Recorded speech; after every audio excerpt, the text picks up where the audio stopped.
Allez. Alors voilà, regardez, ce qui est très important. Bon, alors, grâce à Dieu, moi, vous avez une grande préparation et c'est super, là, très bien fait. Vous êtes resté dans le texte. Ce qui est essentiel, là, c'est qu'on va voir l'aspect de deux notions totalement réunies. La notion de l'infini, à nouveau, c'est tout l'état d'esprit, vous l'avez remarqué, du Rabbi Rachab. C'est-à-dire qu'à la fois l'infini est présent et la limite est présente. Et la limite que l'on croyait finalement une limite limitée, entre guillemets, c'est une limite qui est elle-même une particule d'infini. Vous comprenez? Je donne cette image un peu pour pouvoir bien l'intégrer dans notre esprit. Si le matériau de limite, c'est un matériau qui est formé de particules d'infini, vous voyez? Évidemment, c'est matériel, comme je dis, mais quand même, ça nous donne de comprendre. Dans ce cas-là, l'infini ne peut pas être aussi infini qu'on avait pensé, et la limite n'est pas aussi limitée qu'on avait pensé. Vous aurez pensé que j'aurais dit d'abord la limite, mais... Excusez-moi, pourquoi l'infini ne serait pas aussi infini qu'on avait pensé? Parce que finalement, la particule d'infini, a priori, d'où est-ce qu'elle provient? Elle provient de l'infini lui-même. Vous comprenez? C'est pour ça que j'ai repris la chose à l'envers. C'est l'état d'esprit du Rabbi Rachab, finalement. On recommence. On a deux choses. On a le Keli qui dévoile la limite, et on a l'infini qui est, elle, exprimée par la lumière. Le chapitre précédent, on a expliqué comment Hatzilut, c'était un monde limité. Et ça a été tout le chidouche de dire que le chidouche de Hatzilut, la nouveauté dans Hatzilut, c'est la limite. C'est pas l'infini. On n'avait pas besoin d'Hatzilut pour avoir un infini. Il y avait déjà l'infini des lumières qui ont précédé. Arrive le monde de Hatzilut, le monde de l'émanation, il est la fin de l'émanation des mondes. D'accord? Ça s'appelle Hatzilut Haolamot, qui aboutit finalement au monde de Hatzilut. D'accord? À partir de là, il va y avoir le monde de Bria. Le monde de la création, et ça nous parle, c'est Bereshit, Bara Elokim, et Hashamim, Vetaret.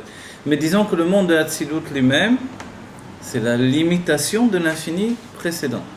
Et ce qui nous a dit d'extraordinaire, c'est qu'il est plus Ben Aror, il est plus de, comme on avait donné l'expression, sans aucune commune mesure avec l'infini qui précède, que par rapport aux mondes qui vont venir. C'est-à-dire que Hatzilut est plus comparable au monde de Bria, Yetzira, Asiya, qu'au niveau de l'infini qui le précède.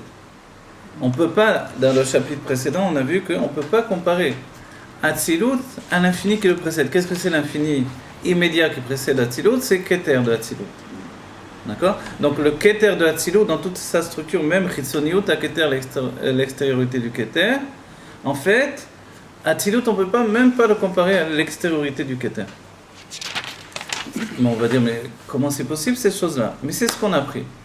Et les mondes de Bria, Yetzira, Asiya, en fait, ce sont des mondes, et s'ils devaient disparaître, ils ne disparaîtraient pas complètement, ils seraient englobés dans Hatzilut.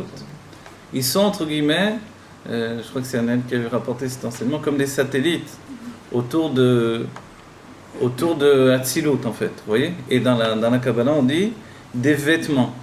Des vêtements, donc un vêtement, comme on porte des vêtements, comme nous avons le vêtement d'expression, Marshava, Dibur, Maaseh, la pensée, la parole et l'action, c'est Bria, la pensée, la parole c'est Yetzira, et l'action c'est Asiya, comme son nom l'indique, donc le monde de l'action.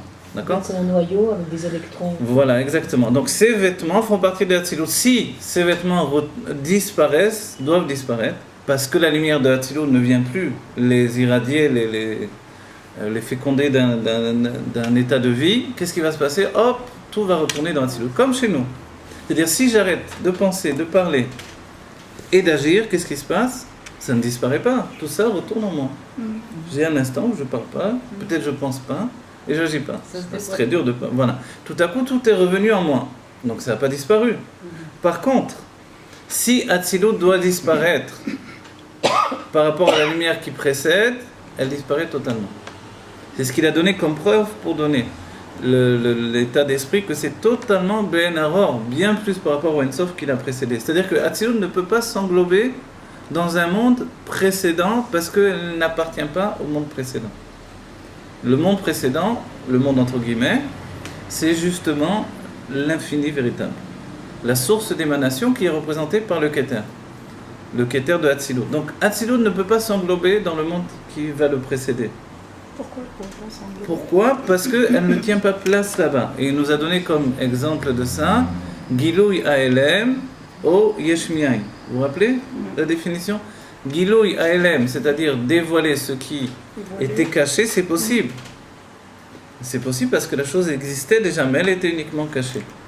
Donc si Atzilut était Gilouy Aelem par rapport au Keter, alors c'est-à-dire qu'elle était cachée, maintenant elle vient à la phase de l'existence. Mais Atzilut, elle n'est pas Gilouy Aelem par rapport au Keter, elle est appelée Yesh Mi'ain. Ce niveau de Yesh Mi'ain, comment on sait? On a un passou, Chorma Me'ain Tematse. Voilà, ça nous dit Yesh Mi'ain. La Chorma, elle est une découverte à partir du Ain. Et l'exemple qu'il a donné, il a dit, quand je fais une découverte, je trouve quelque chose par terre, un billet de 100 shekels par terre, il n'a aucun propriétaire. Tout de suite, il est à moi. Vous voyez? Donc en fait, cette découverte, on ne peut pas dire qu'on lui a trouvé un propriétaire. Elle n'avait pas de source. Pourtant, maintenant, hein, si on arrête là la chose, ça suffit a priori pour comprendre ce qu'on a établi. D'accord? C'est ce qui va établir le Rabbi Rachab. Mais on a quand même une idée qui nous reste en tête, c'est quoi? C'est que quand même, il n'est pas possible que Atzilut soit totalement déconnecté de la Atzilut des Olamot qui a précédé, de l'émanation des mondes, puisque lui-même s'appelle monde de l'émanation. Est-ce que c'est possible que le monde de l'émanation qui porte le nom de l'émanation, il soit déconnecté de l'émanation précédente? C'est ça l'état d'esprit où on se trouve maintenant, qu'il va générer, lui, le Rabbi Rachab, dans ce que vous avez étudié. Et vous voyez ici, je vais aller vite puisque vous avez déjà travaillé sur le texte. Mais j'essaie, non, pas si vite, mais je vais essayer de reprendre dans l'explication, de rajouter les points qui ont besoin d'être développés. Bon, puisque, alors, il nous dit maintenant ce n'est pas compréhensible. Étant donné que Atzilut ou Kenyan Ve'etzalti, vous vous rappelez, on a dit que Ve'etzalti c'est quoi? Atzilut, il vient de l'étymologie Ve'etzalti. On avait vu avec Moshe Rabbeinu, quand c'est l'exemple qu'il nous a donné, alors Dieu va faire sortir, va faire se continuer la névoie de Moshe Rabbeinu, cet esprit de prophétie de Moshe, sur les Skenim, sur les anciens qui vont être navis. Dieu n'a pas fait une nouvelle névoie. Donc, si la base de la névoie, elle vient de Atzilut, et si Atzilut maintenant, de manière différente, il est lui la finalité d'une émanation qui a précédé, on ne peut pas dire que tout à coup il n'a aucun lien avec cette émanation qui a précédé, c'est difficile de dire ça.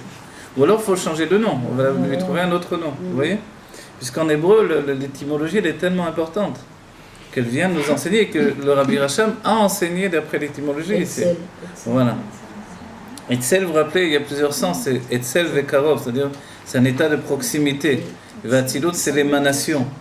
Et c'est aussi, vous savez, le mot Atzilut, c'est aussi noblesse en hébreu. Donc en fait, c'est pourquoi noblesse, on va dire, quel lien? Parce que on va appeler Urmanita de Malka, dans le Zohar, le palais du roi, ce qui précède le Tzimtzum. D'accord? Ce qui précède le Tzimtzum, ça s'appelle Urmanita de Malka, le palais du roi, l'harmone du Meler en hébreu. Alors maintenant, regardez. Chez Zéo, Gilouy Aelem, Are. Alors je reprends. Et non mouvant me'achash Atzilut ou Kenyan Ve'etzalti. Chez Zéo, Gilouy Aelem, Are. Alors, En Ze Itrachut Chule. Ah voilà. Qu'est-ce qu'il vient de dire? Tout de suite, vous êtes habitué à cet état d'esprit. On va dire d'un certain point de vue, ici, le Rabbi Rachab l'emprunte à l'Admor Emsaï qui construit tous ses enseignements comme cela. Une chose et sa contradiction. Une affirmation et sa contradiction. Et une fois que vous avez été au bout d'une pensée, il faut être capable également de la détruire. Pas de la détruire totalement, mais de la détruire dans son impossibilité de penser autrement. Vous voyez? Et ça, c'est ce qui nous donne la construction de Nun Sharebina. La Chassidut Chabad est construite dans les Nun Sharebina. D'accord? 50 portes de la sagesse, c'est toujours une chose et son contraire. Une première chose, Atzilut et Ben Aror. On a vu Yoter, Masheen Aror, Atzilut Legabé, Amatzil Elion. Donc, est bien plus, sans aucune commune mesure, Atzilut par rapport au Ensof qui a précédé, y compris le Keter. Par rapport à la suite, Bria, Yetzira, Asiya. D'accord? Donc, les mondes, ce sont des mondes. Donc, Atzilut est inclus dans les mondes. Et maintenant, il nous dit, mais toutefois, ce n'est pas compréhensible. Pourquoi? Chez Zéo, Gilou Yaelem, il nous le dit. Parce qu'Atzilut, c'est Gilou Yaelem. Gilou Yaelem, c'est-à-dire, c'est le dévoilement de quelque chose d'existant. Vous avez défini ça? D'accord? C'est très important. Are, En Ze Itrachut Chule. Donc ce n'est pas une nouveauté. Si ce n'est pas une nouveauté, donc Atzilut existait déjà bel et bien auparavant, dans ce cas-là. Moshe Katuv, Moshe Katav Amarechet, Be'inyan Atzilut, Shelo Nitradesh Davar B'Ma'atzil. Voilà, par rapport à ce qui est rapporté dans la Marechet, ici dans ce livre, c'est que sur le sujet de Atzilut, il n'y a pas eu une Nitrachut, il n'y a pas eu une nouveauté. Donc s'il n'y a pas eu une nouveauté, comment on peut dire qu'il est Ben Aror, qu'il est sans aucune commune mesure avec ce qui a précédé? C'est-à-dire comment notre état d'esprit de juif qui veut comprendre Dieu, connaître Dieu, peut accepter une notion telle qu'elle de dire que Atzilut il est Ben Aror par rapport à ce qui a précédé, alors que finalement on comprend très bien, on va dire les Fiaï Gayon, d'après le sens logique des choses, que c'est pas possible une chose pareille. Vous voyez? Et il nous dit donc Venetzal rak shenidgala koar hakamus ve'achatum mikoar el hapoal. Voilà, en fait, ici il donne une notion qui est très importante, c'est-à-dire que c'est dévoilé un état qui était finalement en potentiel. Sous-entendu que c'est juste un dévoilement qui était en potentiel, latent dans l'état précédent. Et ça, ce point-là, il est extrêmement important dans toute l'idée du Rabbi Rachab sur tout le livre. C'est-à-dire que le chidouche du Rabbi Rachab, c'est la définition que tout existe en potentiel. Et maintenant, ce que l'on voit dans le Samer Vav, c'est est-ce qu'on peut dire qu'il y a des sphirotes jusqu'au premier degré en fait de l'expression, juste après le Ensof, dans le sens de Atzmut? Est-ce qu'au dernier degré de proximité avec Atzmut, on peut dire qu'il y a des sphirotes ou non? Vous voyez? C'est ça l'état d'esprit de recherche du Rabbi Rachab. Si on dit que non, dans ce cas-là, d'où proviennent les sphirotes? Si on dit que oui, alors on va dire l'infini n'est pas véritablement infini. Et c'est là où en fait on aborde une nouvelle notion d'infini.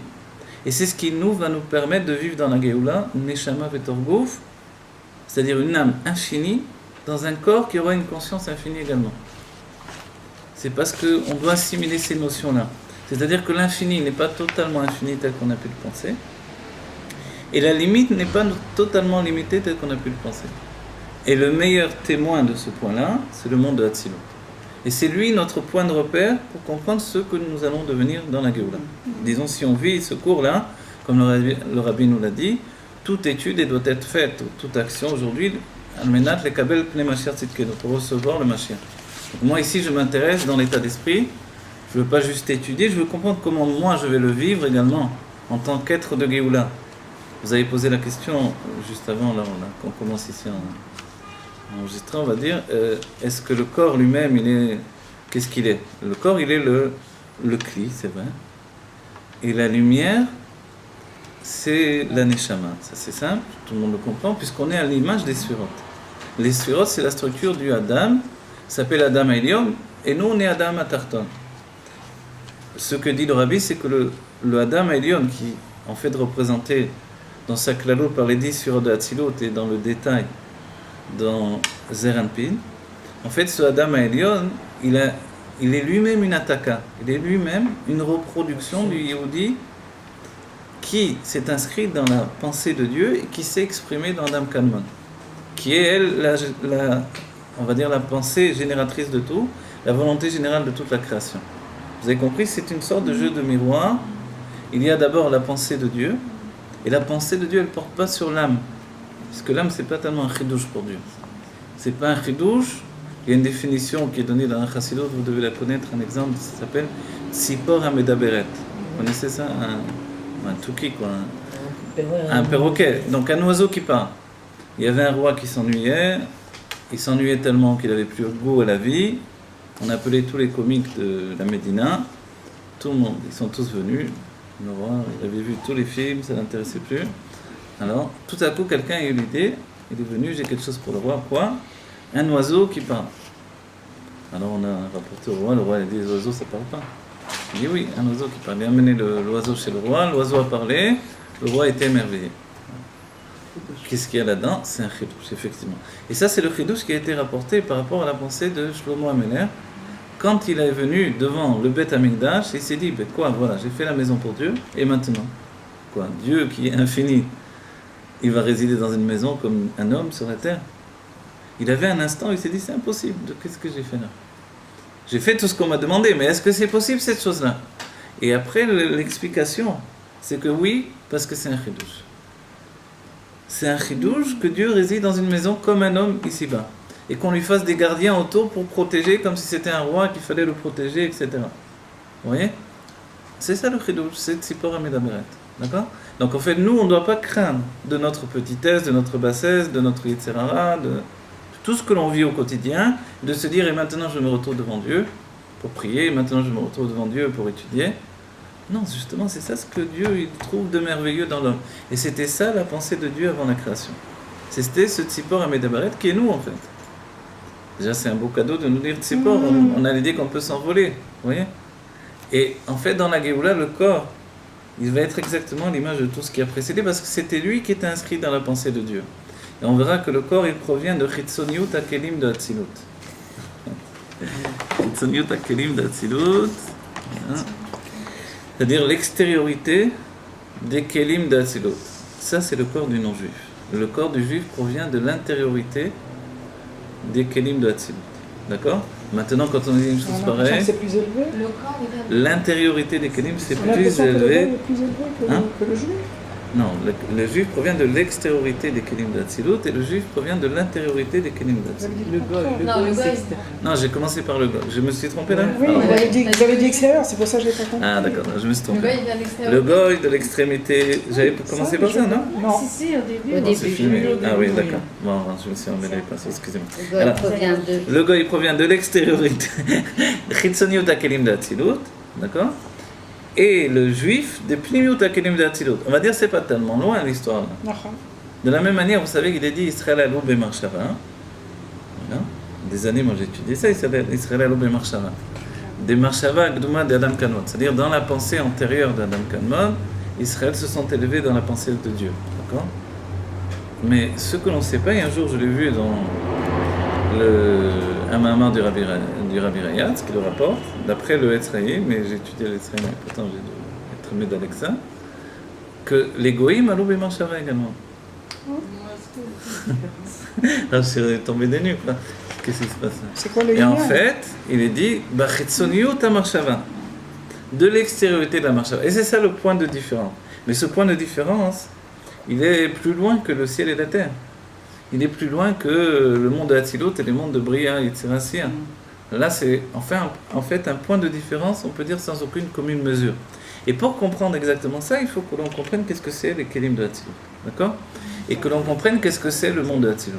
Ça va, vous suivez? Non, parce que dans la Géoula, le corps va être au-dessus de l'âme. De l'âme, parce que, oui. Alors si c'est seulement la différence... Non, alors je vais vous dire, ça suffit pas ça, l'état d'esprit de... C'est la première source du corps. Il y a une autre source du corps, c'est qu'il provient du Higul Agadol chez les Finat Tzimtzum. Du grand cercle, ouais, qui entoure le Tzimtzum. En fait, il provient de cette notion de limite qui, elle, est attachée à ce que l'on va découvrir dans ce chapitre, ce qui va nous faire pénétrer dans le sujet du Reshimo. D'accord? C'est une création, du coup. Le corps, dans sa finalité, c'est une création, mais c'est pas une création telle que nous, on entend finalement. C'est plus une formation. Et c'est ça qui est étrange. Okay? C'est-à-dire que plus on pourrait dire, c'est vrai que l'âme, elle n'est pas une création, mais elle s'habille dans le monde de la création. Mais le corps, il n'est pas du tout le corps originel d'Adam Arishon, duquel va découler tous les corps des Juifs. Il n'est pas du tout une création, il est une formation. Vous savez quelle est la différence? Une formation, c'est que on prend un matériau existant. Adam Arishon a été construit, créé des mains de Dieu, entre guillemets. Les mains, c'est les sentiments. Ça nous fait référence au monde de Yetzira. Vous voyez? Et c'est la formation du corps d'Adam Arishon avec les sentiments divins. Ce sont les sentiments divins qui se sont investis dans la formation du corps. Et c'est pour ça que le corps est proche des sentiments. Il n'est pas proche de l'intellect. Il n'est pas proche de la parole. S'il était proche de la parole, dès qu'on dirait quelque chose, il voudrait accomplir ce que l'on demande d'accomplir. Mais les sentiments, ils ressentent immédiatement les sentiments. Vous voyez, il fonctionne aux sentiments. Il est tellement proche des sentiments qui sont exprimés par l'âme animale au-dedans de nous, que finalement, il rougit quand il a honte. Il a toujours une réaction aux sentiments. Pourquoi? Parce qu'il a été formé par les mains de Dieu. D'accord? Alors tout ça c'était à la fois pour répondre à votre question et à la fois pour nous préparer à tout l'état d'esprit ici que nous allons rencontrer. On peut en savoir plus sur ça. On peut savoir plus, toujours en vérité, mais on va en savoir plus dans le texte lui-même. Vous vous rappelez, la Chassidut Rabat, c'est jamais du question-réponse véritablement, parce que sinon l'élève il reste à sa place, le maître reste à sa place. Comme on veut former l'élève à devenir un maître, forcément on veut lui enseigner tout. Donc tout le Chomer, il est véritablement ici. C'est-à-dire pour conjuguer, pour véritablement comprendre ce que nous serons dans la Géoula, alors il faut étudier ce texte et comprendre les deux notions d'infini justement. L'infini véritable et l'infini qui porte déjà en lui la limite. Voilà. Et ça en fait c'est vraiment une nouveauté. Et ça c'est ce que l'on va rencontrer. Il y a un infini véritable et un infini qui porte Oui, mais ça ne veut pas dire que l'infini qui porte la limite n'est pas véritable. Mais c'est un infini porteur de limite, ce que l'on va découvrir ici, d'accord? Quelle différence avec l'infini et l'infini? Si on ne conjugue pas les deux notions... De fini, donc c'est le même infini, c'est pas... Alors je ne sais pas, je ne me rappelle plus où vous êtes arrivé, mais vous allez voir, on va le reprendre dans le texte. D'accord? Je vais allumer les lunettes parce que je vais un peu tôt. Voilà. Alors on va voir. Très bien. On a dit comme ça. D'un point de vue Atzilut, il est véritablement infini, il est véritablement établi dans ce qui a précédé, et d'un autre point de vue, Atzilut, il est quelque chose de nouveau. D'accord? À un tel point qu'on a dit qu'il n'a aucune commune mesure avec ce qui a précédé. Donc il nous dit en finalité, alors comment on peut dire que ces deux points sont véritables? Vous voyez? C'est ce qu'on a vu dans le chapitre précédent. Dans le chapitre précédent, on a vu que les Atzilut est totalement Benara par rapport au Keter. Il n'a pas défini le Keter, mais on sait que c'est le Ensof du Keter et qui plus sait ce qui a précédé.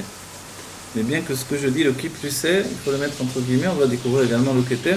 C'est pas aussi simple que ça. Ah, donc maintenant on a une difficulté, comment il peut être à la fois l'un et l'autre? Alors il nous dit, Ah, Aïnyan ou Deine Yadwa de Atzilut ou Memutsa ben Or Ensof Amatzil el Anivrei. Voilà. Là il nous répond. La réponse c'est que Atzilut il est intermédiaire entre le Or Ensof. Attendez, voilà. Oui, on t'a remarquera. On ne pas dans le coup. Excusez-moi si je vous mets des c'est la bracha. Pour renverser le. Moi, oui, bien sûr. Attention. C'est le livre. Voilà. Ça va être super. C'est à cause du film. On va le rapprocher peut-être. Par contre, à la maison, On ne peut pas le rapprocher. Alors, le caméraman, là, il n'a pas les mains. On peut le rapprocher, non? C'est trop proche. En plus, c'est bien. Excusez-moi. Voilà. Ça va? C'est la bracha. Non, mais c'est le livre. Le livre, c'est pas Oui, grave. c'est mouillé. C'est la Torah. Non, le livre, il est bien. D'accord, vous inquiétez pas. Alors, voilà. Donc, maintenant, la réponse, elle est là et elle est essentielle. La réponse, c'est que Atzilut, il est Memutsa. Justement, comment vous traduisez Memutsa? Memutsa, c'est intermédiaire. C'est pas une moyenne?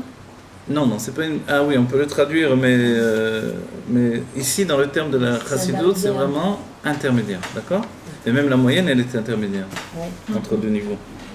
Donc, Atzilut, regardez, Diadwa, de Atzilut, ou Memutsa, ben Or Ensof, Amatzil, et la Nivraim. Atzilut, il est intermédiaire entre la lumière infinie du Créateur et les créatures. Voilà.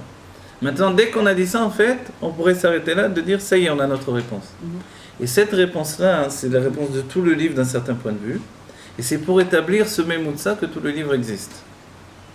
Et comprendre que nous-mêmes, dans notre génération, où on est une génération intermédiaire, vous vous rappelez ces paroles du Rabbi, la dernière génération de l'exil et la première de la Géoula, alors on est en plein dedans.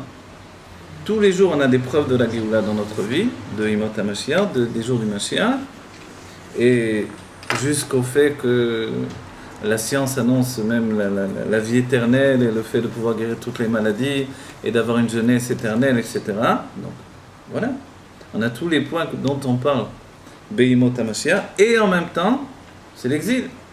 La preuve de l'exil, c'est que ça ne vient pas de Dieu et du Mashiach, ces histoires-là, ça vient des savants et des professeurs et des docteurs.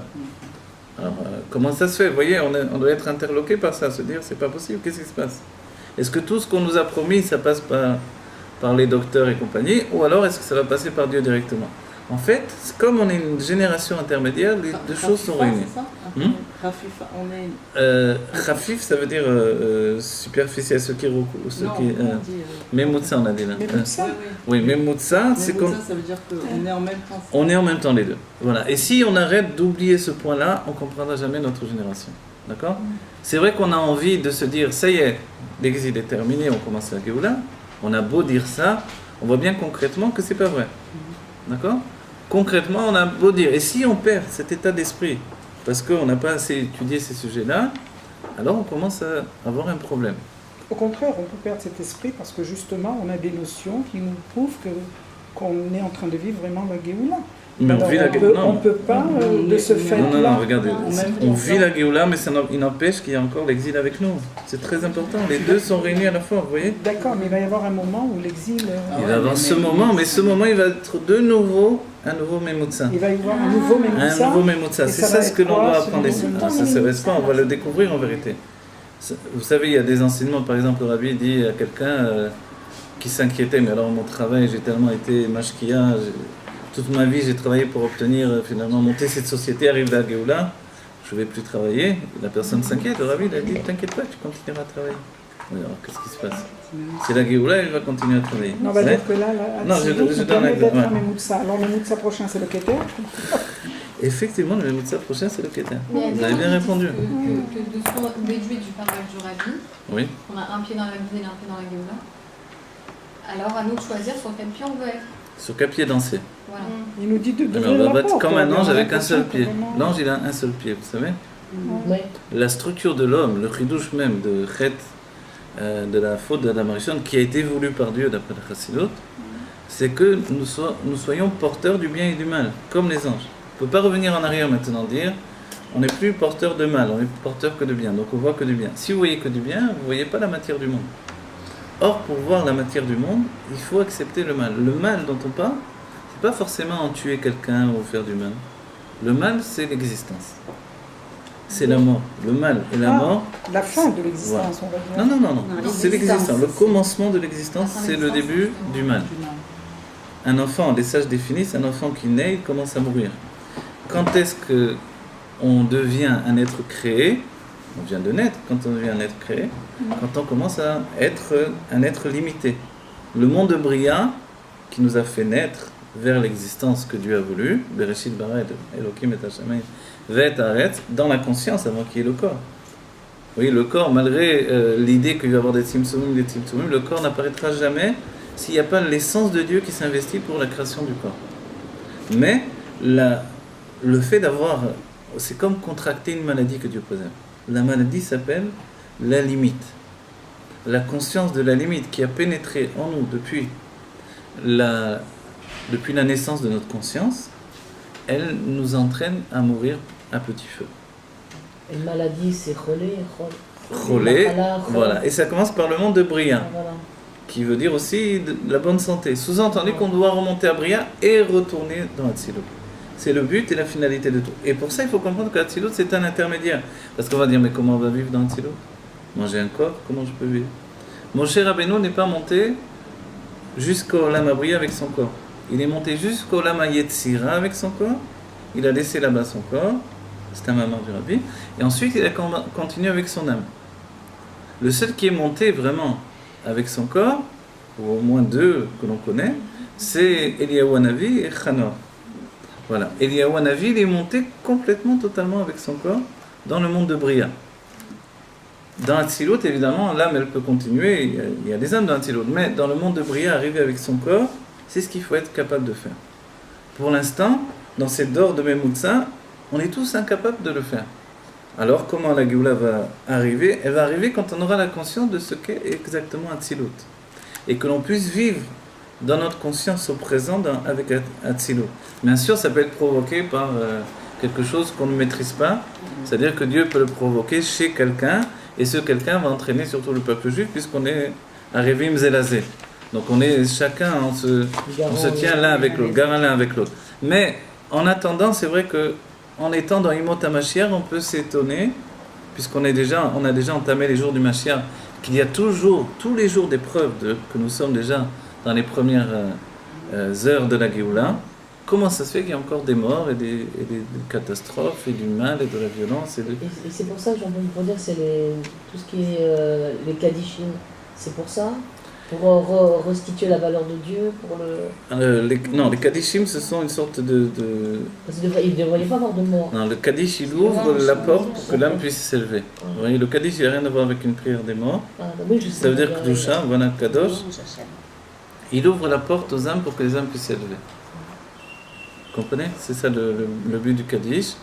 Comme c'était en araméen, en pleine prière, tout à coup, les anges, et tous les tribunaux dans les mondes divins, laisse passer le Kaddish, ils se disent c'est pas de la Gdusha, c'est pas de la prière, ils laissent passer le Kaddish et les âmes suivent le Kaddish et elles s'élèvent comme ça. C'est un peu quand vous êtes l'Avdil, dans un embouteillage, il y a une ambulance qui passe, tout à coup il y a des tas de gens qui sont de la famille qui se mettent derrière l'ambulance et qui suivent. D'accord? Maintenant, tout ça c'est pas pour nous dire qu'on est en Galout, on est en Géoula, on est déjà dans les jours du Mashiach. Mais on est dans l'état de Mémoutsin. Cet état de Mémoutsin, il ne s'est pas terminé du moment qu'on n'a pas commencé un nouveau Mémoutsin. Alors comment on doit le vivre, puisqu'on n'est plus dans l'exil, et on est dans la Géoula, dans les Mot HaMashiach, tout en étant en exil. Voilà. Alors comment est-ce qu'on doit le vivre? C'est ça la difficulté. Et c'est là où on doit vraiment parce que c'est ça qui va nous aider beaucoup, finalement, et étudier beaucoup de manière à recevoir Mashiach Tzidkenu, c'est-à-dire travailler notre conscience à devenir une conscience divine. C'est ça, je veux dire franchement, c'est ça. C'est-à-dire assimiler tout ce qu'il y a dans ces livres-là pour que ça devienne notre quotidien, parce que dans la Géoula, voilà, c'est ce qu'il y aura. Ça s'appelle la lumière de la Géoula, ce livre-là. C'est pas Stam, quand le Rabbi l'a sorti, il a eu une crise cardiaque, et il a dit, je pensais pas que ce serait tellement... oui. Il savait qu'il y avait un Kitroug, mais il pensait pas que ça allait être tellement. Et le deuxième tome, il a eu à nouveau une autre crise cardiaque. Oui, malgré qu'il avait pris des précautions extrêmement grandes, qu'il devait avoir le nom de personne dessus, que tout le monde devait donner $1 ou une pièce d'argent pour l'éditer ce livre, etc. De chaque pays. L'association, que tout le monde prenait la responsabilité de sortir ce livre. Il s'agit là du Rachab? Du Rabbi Rachab, oui, du Rabbi Rachab. Voilà, et le Rabbi avait pris des photos, comment on appelle, des fax. Non, vous savez comment on fait dans l'espionnage, là, voilà, des microfilms du livre pour les garder, voilà. Et c'est d'après ça qu'il a, alors qu'il avait des écrits originaux, c'est d'après ça qu'il a édité. Donc en fait, il y a une intention, et ce livre-là, n'oubliez pas, il a été conçu dans l'état d'esprit en France, à Menton. C'est la limite entre la France et l'Italie. Et là-bas, en plein soleil, pas du tout dans une Beta Knesset, dans le noir de la Beta Knesset, en plein soleil, sur une terrasse, le Rabbi Rachab était tout à coup comme ça, face au soleil, il a eu l'idée de ce livre-là. C'est-à-dire... Pourquoi Menton? Pourquoi la France? La France... Le fait de voir la mer, ça nous ferait... Alors voilà, en Nathalie, on est bien placé au bord de la mer, etc. Non, c'est-à-dire c'est un esprit de Géoula. Au bout du compte, on a beau dire, il y a des moments où on a envie d'être dehors pour prier, par exemple. Vous voyez, on en a marre d'être dans la bête d'essai, 5 minutes, 10 minutes, 1 heure. Après, si on étouffe à un moment ou un autre, alors on a envie d'être dehors. Pour l'instant, on n'est pas dehors. On nous dit, il vaut mieux prier, même toujours. Mais on sent un désir de s'ouvrir. Et dans la Géoula, le monde sera un grand jardin. On va être dans ce grand jardin, et c'est cette conscience-là de Géoula. Et il a eu... la différence entre l'esprit de Géoula dans la Géoula. Ah oui, effectivement. Oui, c'est vrai, vous avez raison. Déjà, si on prend dans le tel que le Rabbi l'a dit, que c'est pas Stam que les deux parachutes se suivent et que les noms des deux, en fait, Kitetsé, il y a le fait de sortir en guerre, et on y ramène le butin. Le butin, c'est ce que l'on peut prendre dans les forces du mal qui nous appartient, qui est de la Kedusha. Et Kitavo, c'est vraiment le fait de pénétrer, en fait, dans le bien qui nous attend. Et c'est vrai que si même cette paracha elle peut avoir un aspect négatif, on sait que dans la Chassidut, c'est qu'une bracha. Donc le Kitavo, lui, il est totalement investi par une volonté. Le Kitavo, c'est ça, vous avez raison. C'est exactement ce que l'on est, la dernière d'or de la Galoute et la première de la Géoula. Mais c'est vrai que les moments de Géoula, ils grandissent de plus en plus. Parce qu'il y a des miracles sans fin, avec les millions de bombes qu'on nous a envoyées sur la tête, que Dieu préserve. Un autre pays aurait été détruit. Et nous, grâce à Dieu, ça a été des miracles sans fin. Donc la Géoula est présente. Mais, et puis chaque jour, on voit ce que l'on a dit auparavant, ce que l'on découvre dans la science, ce que l'on propose avec les souches, cellules souches, etc. Le fait que vraiment... voilà. Alors maintenant, on va agrandir notre connaissance du monde de Hatzilut pour essayer de régler le problème. Comment on va être infini dans la Géoula en étant limité dans un corps? C'est ça notre grande question. C'est ça ce qu'il faut s'inquiéter. Est-ce que je suis capable d'accepter ça? Oui. Sachez que dès le moment où je suis vraiment dans mon être profond capable, je me transforme en être de Géoula et c'est la Géoula. Même aujourd'hui. Dafka, justement aujourd'hui, puisqu'on est la génération du Mashiach, on est déjà rentré dans Yimot HaMashiach.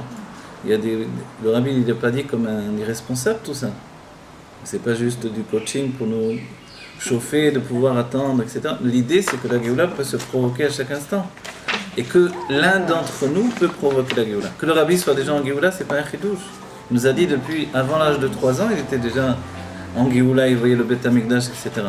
Mais le travail du Rabbi, cet âme immense qui est venu dans le monde, Moshe Rabbeinu qui revient, il a une mission, entraîner tout le peuple juif en Géoula.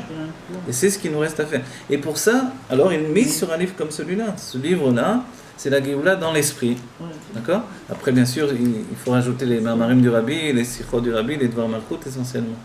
Pour nous consolider dans l'état d'esprit, comment le vivre au quotidien. Voilà. Mais l'état d'esprit de finesse de l'âme qui va se libérer de l'exil, alors c'est grâce à cette lumière de la Géoula qu'elle peut se libérer. D'accord? Alors maintenant, la grande question, elle est résolue d'un certain point de vue. On pourrait arrêter là, dire ça y est, on a tout, on peut fermer le livre, mais on veut comprendre quand même qu'est-ce que ça veut dire. Le monde de Hatzilut est un memutsa entre la situation précédente, le Or Ensof qui a précédé, et les créatures. Les créatures qui disent Nivraim, ça veut dire Bria, le monde de Bria. D'accord? C'est-à-dire la Bria chez nous, c'est pas un être existant. C'est bien établi. La Bria, c'est la conscience de l'existence uniquement. Ce qui s'apparente à la mort, à la limite, à la chute, etc. Voilà. Et Hatzilut, il est loin de tout ça, il est l'émanation des mondes. Vayen Mashid Baer le Kaman, Perek Kouf Samer, Perek Kouf Samer Alev. Viadoua, Dechol Memutsa, Tsariliot Kalul Minbet Amadrigot. Et comme l'on sait, chaque Memutsa, chaque intermédiaire, doit contenir les deux niveaux. Ve'imken, Yesh Batzilut Miprinat Or Ensof, Amatzil, Vegam Miprinat Anivraim. Dans ce cas-là, il y a dans Hatzilut à la fois l'Or Ensof, la lumière infinie de l'émanation qui provient de la source d'émanation qui est Dieu lui-même, entre guillemets, parce que ici, évidemment, quand on dit Dieu, ça veut à peu près rien dire, puisqu'on parle de... On est en train de préciser quel état d'expression de Dieu on parle. Alors, Hatzilut, il est à la fois donc, il est contenu, il contient, il est fait de deux niveaux, à la fois le Or Ensof Amatzil, le Or Ensof de la source d'émanation, Vegam Miprinat Anivraim, et il porte en lui également les créatures à venir.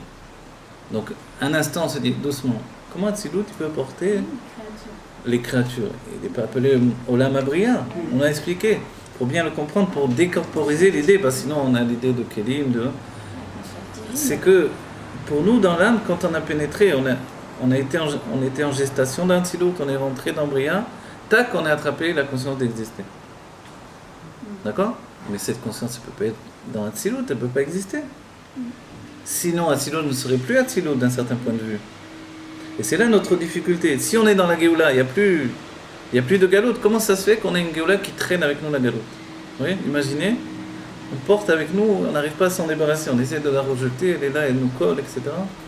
C'est pas possible cette chose-là. C'est de cette manière-là qu'on peut l'entendre. Alors il nous donne tout de suite la traduction.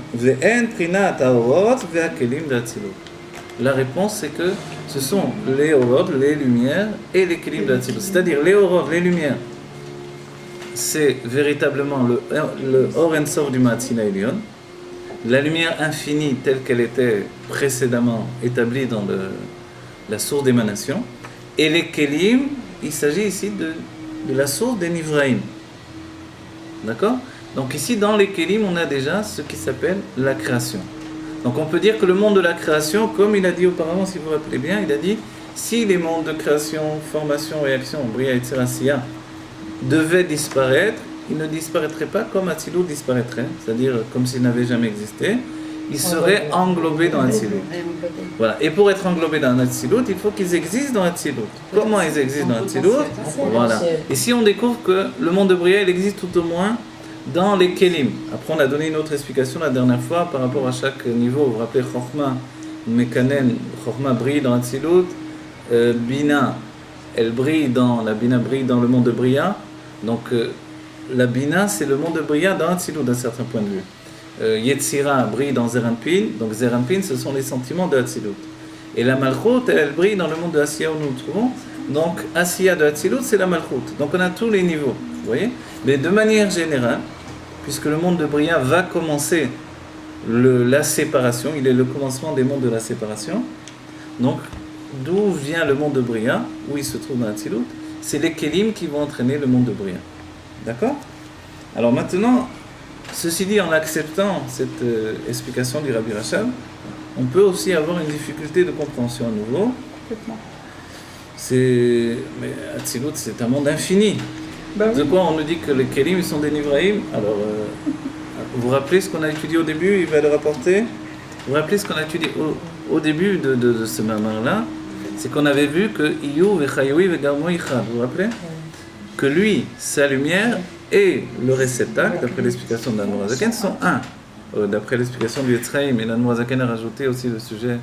Enfin, les deux parlent des sujets de Midot et Sechel, mais il n'empêche. Donc, si c'est le Keli et l'or unifiés dans un même niveau, c'est pas possible.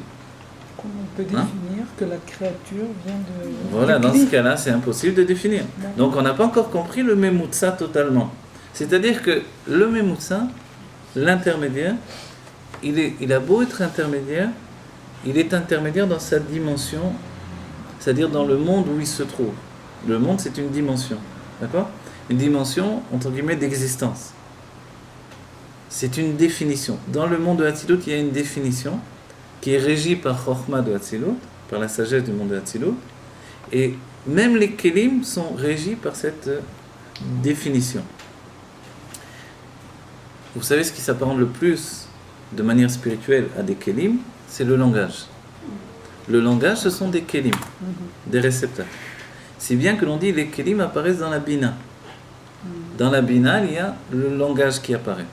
Dans la Chokhmah, il est dit qu'il y a des otiyot ne'elamot, donc les lettres qui sont la base du langage, dans lequel va s'habiller mon intention d'exprimer. Alors, dans la Chokhmah, elles sont encore ne'elamot, elles sont encore effacées. Et on dit, qu'est-ce qui l'emporte sur la Chokhmah? Pourquoi c'est une sagesse dans ce cas-là? C'est une sagesse de l'évidence, c'est pas une sagesse de construction. La sagesse de construction, qui s'appelle Bina, de l'étymologie de Binyan, se construit de manière féminine dans la Bina. Vous voyez? La femme construit par l'intelligence qui est en action, ça s'appelle la réflexion. Donc elle attache un élément à un autre élément, elle aboutit à une conclusion. L'homme part d'un autre point de vue. Il part d'une évidence qu'il va falloir construire par une réflexion. Et de manière naturelle, il n'a pas envie d'accéder à la réflexion, puisqu'il a déjà l'évidence. Si j'ai déjà la réponse, pourquoi je vais me casser la tête à chercher une question? Vous comprenez? C'est pour ça que Dieu marie l'homme et la femme, la Chokhmah et la Bina, pour l'obliger à rentrer dans le monde de la réflexion. Oui? Tu sais ce que tu as, mais explique-moi ce que tu as. Oui? Tu sais ce que tu possèdes, exprime-le. L'expression, en fait, c'est un état de chute pour la Chokhmah. Bon, maintenant, une fois qu'on a dit tout ça, remettons les Kélim dans cet état de conscience du monde de Hatzilut, c'est quand même la Chokhmah qui l'emporte. Qui l'emporte, c'est-à-dire que même les paroles, les otiyot dans la Bina, elles ne sont pas des otiyot telles que nous on entend ici dans ce monde. C'est-à-dire que si on appelle les otiyot des Kélim, ce sont des Kélim d'infini. C'est bien que nous, même notre esprit, il y a la pensée, mais il y a un état supérieur à la pensée, qui est l'âme elle-même. La pensée, ce n'est pas l'âme elle-même. L'état supérieur, c'est l'intellect. La réflexion, c'est de l'intellect. Et l'intellect, c'est l'âme. Et comme l'âme est infinie, l'intellect chez nous est infini. On va dire, alors comment ça se fait qu'on ne comprend pas toutes choses de manière plus La parole de facile? Non, c'est parce qu'on s'est habillé dans la limite et on a pensé que cette limite était véritablement limitée. Et si on pense plus ça maintenant? Alors on débranche, voilà, on débloque la personnalité. On connecte, sauf Non, ça. mais chacun d'entre nous, à un moment ou à un autre, on a eu une expression. Vous voyez? On a eu un moment d'expression qui nous a prouvé qu'on était beaucoup plus que ce que l'on pensait. Et c'est pour ça que l'Admor HaZaken, On lui a objecté, ne croyez pas que l'Admorazaken, quand il a commencé à dévoiler, tout le monde a dit bravo, on n'attendait que toi. Ils ont dit ça ne va pas du tout là. Ils ont dit le Baal Shem Tov a dévoilé des machalim, des petites histoires pour les gens, et toi tu arrives, tu nous fais des livres comme le Tanya, des Mamarim, l'écouter Torah, tout ce qui va venir là, ça ne va pas. Vous voyez, quand il y a eu l'Admor Msaï, alors là ils se sont arrachés les cheveux de la tête. Alors c'était incompréhensible pour eux. Il a fallu qu'il atteste qu'il avait bien reçu du Baal Shem Tov et du Maguid de faire de cette manière-là. Mais c'était la manière longue et courte au final. La manière courte, c'est que immédiatement, je m'enflamme pour une idée, un truc, un machin, des sentiments sont chauffés. Je suis transformé, je me transforme, je baisse les yeux en bas. Donc quelqu'un il a des bonnes méthodes, vraiment il se travaille et tout. Chassid Chabad, il a des mauvaises méthodes, il a un mauvais caractère, il est toujours en train de respecter, il embête tout le monde. Ça n'a rien à voir, qu'est-ce qui se passe là? Le chemin est long, mais au bout du chemin, il sera court. C'est-à-dire que on a entamé quelque chose qui demande d'arriver en profondeur. Pas seulement dans mon être conscient, mais dans mon être inconscient. Oui. Maintenant, on va dire, et le Baal Shem Tov, il ne travaillait pas sur l'être inconscient? Oui. Mais il ne faisait pas pénétrer cet inconscient dans la limite de l'esprit, de l'intellect humain. Et c'est pour ça qu'il a fallu une âme nouvelle, puisque la chassidut, ce n'est pas un chidouche, ce n'est pas une nouveauté. Il a fallu une âme nouvelle. Quand il y a une âme nouvelle, c'est pour apporter une nouveauté. La nouveauté, c'était de prendre l'inconscient, la chassidut qui provient de Pnimut HaKeter, qui est totalement inconscient, c'est-à-dire qu'il n'y a aucune chance de rencontrer l'esprit d'un homme megoucham, matériel, dans le monde matériel que l'on vit. Jamais il y aura une rencontre. Elle peut rencontrer cette chassidut que les tzadikim. Alors comment on la vit? Alors le Baal Shem Tov, qu'est-ce qu'il pouvait offrir aux gens? Il offrait des vêtements, une anaga, un comportement, une joie de vivre, et voilà. Alors avec ça, qu'est-ce qu'on fait? Alors avec ça, on donne des textes pour éveiller les tzadikim, mais les gens simples, on les éveille de manière makif. C'est-à-dire, ils rentrent dans l'ambiance. Mais chez les chassidim, il suffisait que le rabbi comprenne, et le chassid n'avait pas besoin de comprendre. L'Admorazaken est venu pour une autre mission. Intégrer tout ça au-dedans de l'être individuel. C'est-à-dire qu'on doit être chacun une sorte de rabbi personnel. C'est-à-dire dans la compréhension tout au moins. Pas, tout en étant attaché au rabbi, comme les chassidot de Pologne, et le rabbi est attaché. Sachez que l'attachement au rabbi dans notre génération est particulier. C'était pas aussi appuyé dans les générations précédentes. Elle était différente de la chassidot Chabad de ce point-là. On a donné pour preuve le fait que les chassidim objectaient le rabbi en pleine sikha. Vous voyez, le Rabbi Rayatz, prenez l'écouter d'Iborim, on l'objecte en pleine sikha, il donne un enseignement. Il y en a un qui lui objecte quelque chose. Or, on n'a jamais vu une chose pareille avec le Rabbi, qui va oser ouvrir la bouche avec le Rabbi. Personne, vous voyez. Parce que ça, c'est un état de chassidut de Pologne, finalement. Le Rabbi, chez nous, est établi comme chez les chassidim de Pologne, où personne ne va oser parler. Mais, c'est la chassidut Chabad, c'est-à-dire, on nous demande de faire un effort personnel. Et cet effort, il n'est pas de petite envergure, on nous demande tout simplement aujourd'hui de comprendre Dieu de notre esprit de chair, comme et plus que les tzadikim, pour apporter la Géoula. Voilà. Alors maintenant, avec tout ça, et on sait que chaque memutza doit contenir les deux niveaux. Donc on a dit, maintenant, on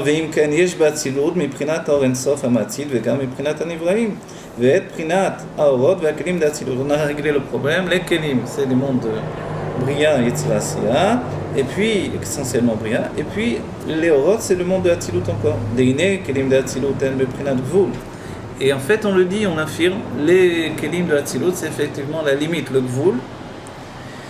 Alors, כמו שכתוב בעבודת הקודש, שאם תאמר שיש לו כוח בלתי בגבול ואין לו כוח בגבול, אתה מחסר בשלמותו. Voilà, si tu dis qu'il a une force d'infini, bilti balgul, une force sans limite, et qu'il n'a pas la force de la limite, en fait tu retires de la shlemut, de la perfection de Dieu. D'accord? Ça c'est une parole d'un tzaddik Sfarad, un livre de Sfarad, c'est le premier livre d'ailleurs qui a été édité quand les livres ont été ramenés à Didan Otsar, c'est Avodat HaKodesh, ce livre-là. D'accord? Qu'est-ce que ça veut dire cette parole-là? Vous avez bien compris? Elle veut dire, si tu dis de Dieu qu'il porte uniquement l'infini dans sa nature et qu'il ne porte pas la limite, alors loin de le grandir dans cet état d'esprit, tu le diminues, tu enlèves de sa perfection. C'est-à-dire, c'est comme si on disait, Pour aller jusqu'au bout de l'idée, ça veut dire les goïms qui disent le diable est le bon Dieu, voilà, en définitive. Oui. Or, chez nous, évidemment, ça n'existe pas cette chose-là. Sous-entendu, on revient dans la source de toute l'idée, parce que le Tzimtzum, il est la source de tout le mal qui va exister ensuite dans la conscience. En fait, Dieu porte en lui les deux notions, d'infini et de limite, à part entière. Mais comment c'est possible? C'est une identité. Voilà. Mais est-ce que cette limite est véritablement limitée telle qu'elle va apparaître dans le monde de Bria? Dans ce cas-là, on n'a plus besoin d'appeler Atzilut Atzilut. Ni Bria n'est véritablement le monde de Bria. Il y a un état d'incompréhension ici. Alors, ces Memutsa, il porte les choses à venir, mais il les porte dans sa mesure à lui. En potentiel toujours, voilà. Ah voilà, la notion de potentiel est l'essentiel, on va voir exactement, puisque vous l'avez déjà étudié. Voilà. Donc on a dit, on ne peut pas dire qu'il ne possède pas le Gvul. Voilà. Ve'agvul animsa mimenu trila en asfirot. Qu'est-ce que c'est le premier Gvul qui existe en Dieu? Donc dans la lumière infinie, ce sont les sfirot. Vous vous rappelez de la notion, on va la découvrir dans la suite du Tafresh Bet, c'est que quand Dieu dit Baruch Shama Vaya Olam, nous on croit, ça y est, le monde est là, les arbres, les fleurs, les oiseaux, etc. Quand on étudie profondément, on voit que pas du tout. C'est juste l'idée du monde qui a émergé en Dieu. La volonté, c'est la possibilité de la création du monde. Ça s'appelle la Sfirot Agnosot. 10 Sfirot, le monde c'est 10 Sfirot. C'est pour ça qu'à travers les 10 Sfirot de Hatzilut, on peut comprendre tout ce qui existe. C'est-à-dire que vraiment, si on allait jusqu'au bout, vous savez qu'il y avait des sages comme Rabbi Yechiel de Paris, il avait l'électricité, alors qu'il vivait, je ne sais plus quelle époque, au Moyen-Âge. Il avait l'électricité chez lui. Il avait une lampe électrique, sa porte était électrifiée, et le roi même de Paris a voulu savoir à tout prix comment. Ah bon? Vous voyez, c'est écrit dans sa vie qui était rapportée dans Conversation avec les jeunes, là-bas, vous voyez, dans toutes les langues.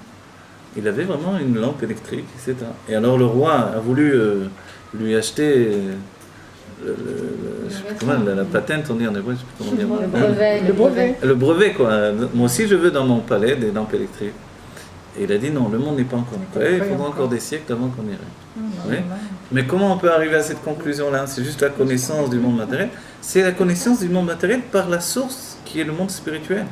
Même s'il y a deux sortes de sagesse. Au bout du compte, on voit bien, justement dans notre génération, qu'elles fusionnent toutes les deux. Et c'est pas aussi facile que vous pensez. C'est-à-dire, pour moi, c'est un gros problème de voir que toutes les choses annoncées dans les Nevi'im, elles sont en train de passer par les scientifiques. Alors, ça m'énerve un peu l'histoire. Personnellement, c'est un peu bouleversant dans l'idée. Qu'est-ce que c'est alors? Ça recule encore plus. C'est la science au service de la... Voilà. Non, mais quand, ça va leur permettre plus tard d'arriver justement à la conscience que Dieu est là. Oui, Dieu est doucement, mais est unique. Et ils arrivent, c'est plus qu'une... Sachez, c'est une question d'argent, c'est tout. C'est pas autre chose. En plus. Ouais, non, c'est juste... Pour que les choses soient mises en... Ils arrivent vraiment... Il y a tout dans la Torah. Non, mais pas que ça, je parle aussi. De fait qu'aujourd'hui, ils ont, par les cellules souches, etc., ils peuvent vraiment faire qu'on ne vieillisse plus, qu'on devienne une vie immortelle, etc. Et le professeur Branover, il y a déjà 10 ans de ça, je me rappelle, il parlait déjà que les scientifiques disaient que Triatametim, on pouvait le concevoir. La résurrection des morts était déjà dans la conception de la science. Donc aujourd'hui, la suite de ça, c'est évidemment le fait de faire revenir les morts à partir des particules de base. Mais on va pas quand même, ça va pas se faire par la science. C'est ça qui est terrifiant d'une certaine manière. C'est de ça que vous voulez parler? Moi je crois que vous voulez parler de la découverte scientifique, mais la chose elle-même ne va pas se faire par les scientifiques et la réfoua et tout ça, c'est une horreur, c'est ça voilà. là Merci d'en arriver à ces conclusions. C'est-à-dire que c'est déjà en train de se faire. C'est pas qu'on parle de projet là, on est déjà en train de voir les choses. Dans un chromosome, il y a un chapeau en haut et en bas. Ils se sont rendus compte que si le chapeau est abîmé, c'est une source de vieillissement. Ah oui. Ils essayent de le reconstruire. Ah voilà, il faut savoir qui porte avec quoi? Avec le chapeau de quel animal? Vous voyez qu'il faut mettre des chapeaux. Non, c'est en fait, Hachem, il fait en sorte que Je m'assieds c'est par sa tête à la Géoula, par l'égoïsme. Non, mais en vérité, ce que je vous dis là, c'est en fait, ce Shabbat, d'un coup, je me suis, Shabbat matin, la prière, j'ai eu une sorte de... J'ai eu peur d'un coup, j'ai dit, mais mince, alors, tout ce qu'on attend, nous, par le Mashiach, la Géoula, les Nevi'im, tout ce qu'ils ont, ça passe par la science, hein. Ça m'a fait très peur, quoi. Moi, je crois que ce qu'il y aura après, ça n'aura aucun rapport avec ça. Exactement, vous avez raison. Ça, en fait, à la fois, ça n'aura aucun rapport, et à la fois, ça aura un rapport. C'est ça ce que l'on est en train de voir. C'est pour ça que je le cite ici maintenant. C'est-à-dire que le Memutsa lui-même, il est à replacer par rapport au niveau qu'on va atteindre ensuite. C'est-à-dire dans le niveau qu'on va atteindre ensuite, il y aura peut-être le fait il y aura tous ces éléments, puisque c'est la Torah qui nous en a parlé depuis des siècles, et la science n'en parlait même pas. La science n'y pensait même pas en fait. Vous voyez, alors que aujourd'hui, elle aborde les choses comme une évidence, puisqu'ils avancent pas à pas. Chaque chose les entraîne à une nouvelle découverte. Donc voilà, dès le moment où ils ont découvert les cellules souches, ça y est, ils avancent vers le fait qu'on peut donner la vie à toute chose qui est en train de périmer. Donc, ça veut dire quoi pour nous? Si on le replace dans notre texte ici, ça veut dire qu'on peut remonter vers le monde de Bria. Vous voyez? C'est pas pour rien que le monde de Bria, il s'appelle le monde de Bria de Briout, quoi. On remonte dans le monde de Bria le moment où on a contracté le germe de l'existence. Oui, si on peut dire comme ça. J'ai contracté ce germe de l'existence qui fait que je commence à vieillir, que je m'inscris dans ce que les sages ont dit, un enfant qui naît, il commence à mourir. Et aujourd'hui, voilà, les hommes annoncent, mais ça c'est pas obligé. On peut revenir en arrière. C'est-à-dire que c'est comparable à l'époque d'avant le déluge, où ils étaient capables de donner la vie à leur tour. Mais c'est pas le Tachlit. Non, c'est pas le Tachlit. C'est pas le Tachlit. Comment aujourd'hui, la différence quand même, il faut désigner, c'est qu'aujourd'hui ça a pris un aspect de refoua, de bienfait pour le monde. Et c'est ça la grande différence. Vous voyez ? C'est-à-dire qu'à l'époque du déluge, c'était juste pour le plaisir des hommes, qui n'en avaient rien à faire de rien du tout.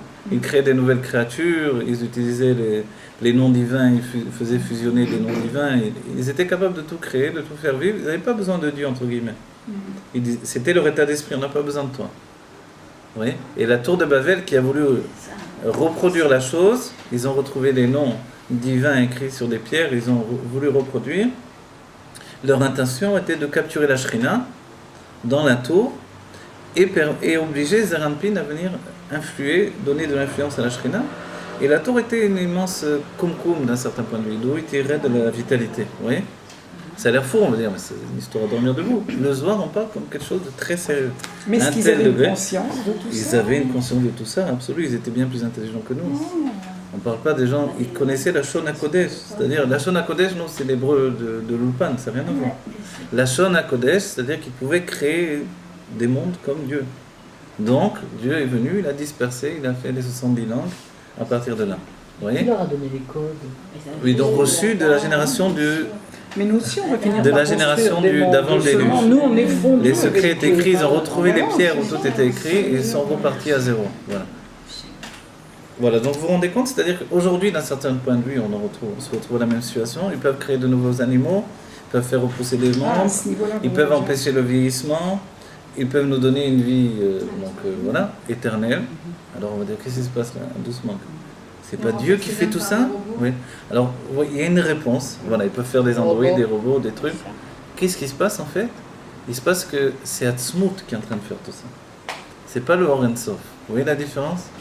Atzmut, c'est l'essence de Dieu elle-même qui agit. La différence. Alors pourquoi elle est négative? Pourquoi elle est mal? Mais on veut faire des Atzmut, c'est aussi Paro, c'est pas... aussi le mal. C'est plus notre Yetzirah que le Yetzeratov. Atzmut, c'est ce qui est capable de s'opposer à la lumière infinie. C'est pour ça qu'en Égypte, il a fallu les 10 makot, qui viennent des 10 sphirot, pour soumettre la poussière, représentée par Paro. Vous voyez, Ahafar, c'est le nom de Paro, les mêmes lettres, dans lequel se trouvait l'Atzmut de Dieu. C'est-à-dire, c'est le niveau le plus élevé. Quand Moshe est rentré, elle est rentrée dans Paro, et ça, c'est un point... c'est-à-dire la sortie d'Égypte, c'était pas la vraie Géoula. C'est ce que nous dit le Rabbi dans le Mamar Boel Paro. La vraie Géoula, c'est seulement Moshe qui l'a entrevue. Et alors Moshe, en fait, d'un certain point de vue, imaginez-vous à sa place. Il fait sortir les enfants d'Égypte. Juste avant, Dieu lui montre la véritable Géoula. Il rentre dans Paro. Et imaginez son état d'esprit. C'est-à-dire, alors qu'est-ce que je vais leur donner alors? Je leur donne une Géoula qui n'est pas la vraie Géoula. La vraie Géoula, la voilà. C'est-à-dire, ce n'est pas quitter l'Égypte, c'est rentrer dans l'Égypte. C'est ce que l'on est en train de vivre en fait. Et c'est là où on est obligatoirement rentré dans une dor de Memutsa, une génération de Memutsa. C'est-à-dire que s'il fallait quitter l'Égypte, on ne serait pas une génération intermédiaire qui porterait l'exil en même temps. On abandonnerait l'exil, comme on attend à tout moment. En fait, tant que l'exil ne s'est pas transformé en Géoula, alors on y sera encore. Vous comprenez ? C'est l'exil lui-même qui porte le potentiel, le Géoula le plus puissant. Et c'est pour ça que ça apparaît par les médecins, les chercheurs, les trucs, tout ce qui est la Géoula qu'on nous a promis finalement. la vie éternelle, la jeunesse éternelle, on reviendra tous à l'âge de 20 ans. Voilà, c'est ce qu'il propose. Je ne sais pas combien ça va coûter, mais c'est ce qu'il propose, vous vous rendez compte? Donc en fait, le potentiel de Géoula qui vient de Hatzmout, il est en train de se réveiller. D'autant plus, on comprend qu'on est dans le monde de la Géoula. Excusez-moi, pourquoi on est en train de rentrer dans l'Égypte alors qu'on doit se libérer des Metzarim? Je ne comprends pas très bien. Parce que les Metzarim, ceux qui nous apparaissaient comme les Metzarim auparavant, dans la Géoula classique, c'est la source de libération. Le Rabbi l'explique dans les Sikhot, il explique Gola et Géoula. Vous connaissez? Donc Gola et Géoula, la différence, il dit au Rabbi, pourquoi on a utilisé le terme Gola? Il y avait d'autres termes pour exprimer l'exil. En fait, Gola, parce qu'il est proche de Géoula. La différence, c'est juste le Aleph. Dès qu'on dévoile le Aleph dans la Gola, elle devient Géoula. C'est ce qu'ils font. En dévoilant le Aleph dans la Gola, ils sont en train de dévoiler la Géoula. Vous voyez? Ce Aleph, il est dit dans le Zohar que depuis l'époque du Baal Shem Tov, vous voyez, les eaux d'en haut et les eaux d'en bas se déversent en même temps. Les eaux d'en haut, c'est tout ça, c'est la Torah. Vous savez, l'époque du Rabbi Hachab, c'est l'époque d'Einstein aussi. Vous voyez, et c'est là que ça va véritablement basculer. Donc le Rabbi Hachab, lui, est arrivé à ses conclusions. Psychologiquement, c'est aussi le début de Freud, vous voyez, qu'il a rencontré d'ailleurs. Donc tout va, à partir de là, les courants sont lancés, les grands courants de pensée qui vont révolutionner l'ère humaine, on va dire, et partent de cette époque-là. Donc en fait, on est véritablement, comme lui l'a dévoilé, ça se dévoilait aussi de l'autre côté. Et on est maintenant arrivé au stade où, comme le Rabbi a tout dévoilé, tout est en train de se dévoiler de l'autre côté. Donc auparavant ça paraissait impossible, tout est possible aujourd'hui. Vous voyez, le cinéma peut faire tout, un ordinateur, on met un écran vert derrière moi, et je suis dans l'espace, la jungle amazonienne, ce que vous voulez, peu importe. Oui, parce que c'est la pensée qui est en train de primer. Donc pourquoi? Parce qu'on retourne au monde de Bria. On est en ce moment-là, aujourd'hui, déjà dans le monde de Bria. Voilà, on est en train de passer de Yetzira à Bria, on est peut-être installé dans Bria. Le prochain wagon, la prochaine étape, c'est Atzilou. Tout le monde descend. Et alors là, ce sera le nouveau Memutsa que l'on va entamer. Depuis quand on est passé de Yetzira à Bria? Depuis toutes ces annonces-là, en vérité. C'est-à-dire qu'à la fois la formation, le livre de la formation d'Avraham Avinu, le Sefer Yetzira parle de tous ces sujets-là. C'est-à-dire, il parle du sujet des 4 éléments qui sont à la base de toute l'évolution de la matière. De toute l'évolution, du moment où il y a une formation. Vous voyez, c'est pour ça que ce n'est pas le livre de la création, mais le livre de la formation. Du moment qu'il y a un matériau originel, Chomer Gelem, Koar Ayuli s'appelle, dans le terme, c'est un terme qui vient des Grecs. Koar Ayuli, oui, comme beaucoup de termes qu'on utilise dans la Chassidut d'ailleurs. Koar Ayuli, et le Koar Ayuli qui est comparé à la Chokhma va donner naissance au Chomer Ayuli qui est comparé à la Bina. À partir de la Bina, du Chomer Ayuli, tout peut exister. Mais c'est juste une formation à partir de ce Chomer. Vous voyez? Donc la formation de tous les éléments de vie à partir d'un même Chomer, c'est ce que la science est en train de découvrir. Donc en fait, on est vraiment dans le monde de Yetzira, mais on est vraiment en train de passer dans le monde de Bria. Et la preuve en est, c'est que dans Bria, on retourne à la source de la vie. Au moment de décrochage de la vie éternelle, et c'est pour ça qu'on délaisse même le monde de Yetzira. Le monde de Yetzira, c'est un monde de sentiments. Vous voyez bien que notre époque est une époque, on va dire, adolescente. D'accord, vous êtes d'accord? Que ce soit le cinéma, les vêtements, c'est une époque adolescente. Les gens sont d'ailleurs en crise d'adolescence, tous, les hommes comme les femmes. Le monde de l'adolescence prime. Vous allez dans les canyons, tout ça c'est de l'adolescence, tout ce qu'il y a là. Voilà. Et pourquoi? Parce que c'est le monde de Yetzira qui a brillé sur ces situations où on se trouve. Et on est en train de se projeter dans le monde de Bria parce qu'on est en train de parler des sources même de la vie et de la possibilité d'arrêter ce qui a été enclenché par le monde de Bria. Vous vous rendez compte? Donc c'est ce qu'on est en train de vivre. Mais je vous dis, vraiment la prochaine étape, ça va être Atzilut. Et Atzilut, c'est de comprendre qu'on n'existe pas. Et pour l'instant, ils ne se sont pas arrivés à ce stade-là. Ils l'ont imaginé déjà, ça a été une préparation. L'idée que tout est relatif, c'est déjà une préparation à l'idée du monde de Hatzilut. La science des... Ouais, par Einstein. Et ensuite, la science des quantique également a déjà intégré cette idée-là, mais on va dire l'ajustement dans la comment dire, vous savez, l'application dans la réalité n'a pas existé totalement encore. C'est-à-dire qu'on est juste un petit peu en train d'appliquer ce qui a été défini par la science quantique, c'est juste en train de s'appliquer petit à petit. Voilà, c'est petit à petit parce que l'idée, c'est vraiment l'infini. Et l'infini véritable dont on parle nous peut être perçu que dans le monde de l'Atsilut. Alors on va juste continuer un peu pour vous donner la notion dont on a parlé ici. Regardez. On a dit Deine kelim d'Atsilut en beprinat gvul ou kmo shkatu be'avodat hakodesh. On a dit tout ça, ça c'est important. Excusez-moi, je suis revenu par l'erreur. Deikar metziut prinat chokhma bechesed. Voilà. Voilà. On a dit que ce sont les sphirotes. La lignée commence à sphirotes. Le mot n'est pas terminé. Roulé. Ve'akavana ala kelim d'Atsilut she'en beprinat gvul vayenu she'en begeder u'maut prinat chokhma vechesed. Voilà. De quoi on parle quand on dit la limite en question, le commencement en fait du gvul, ce sont les sphirotes. Alors on parle de toutes ces notions des sphirotes telles qu'elles vont apparaître dans Atsilut, chokhma vechesed. Deikar metziut prinat chokhma vechesed ou be'akelim dafka. Pourquoi? Parce que l'essentiel de la situation ou l'existence, si on peut dire entre guillemets, de chokhma et chesed, ce sont les kelim. Sous-entendu, qu'est-ce qui va faire que la sphira est une sphira à part entière? Ça va être les kelim de Atsilut. Vegam yesh agbala beitpashtut shelahem ou kemo shiur koma. On va revenir après sur ce point-là, il est très important, d'accord? Ce qu'on a vu là pour l'instant comme conclusion, c'est que Atsilut est un Memutsa. En quoi il est Memutsa? Il possède deux parties. La première partie, c'est l'infini. La deuxième partie, c'est la limite.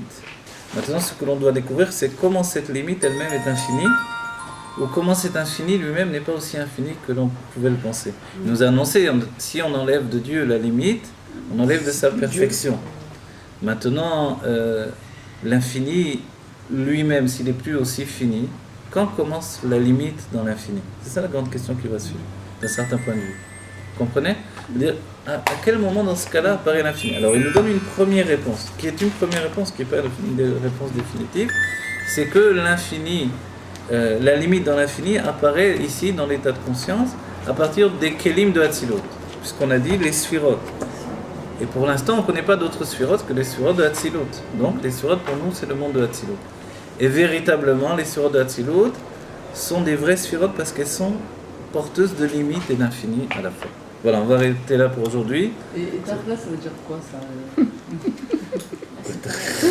Aïkar ou Amassé, c'est qu'aujourd'hui, notre Massé doit être aussi d'abord l'étude. Pourquoi?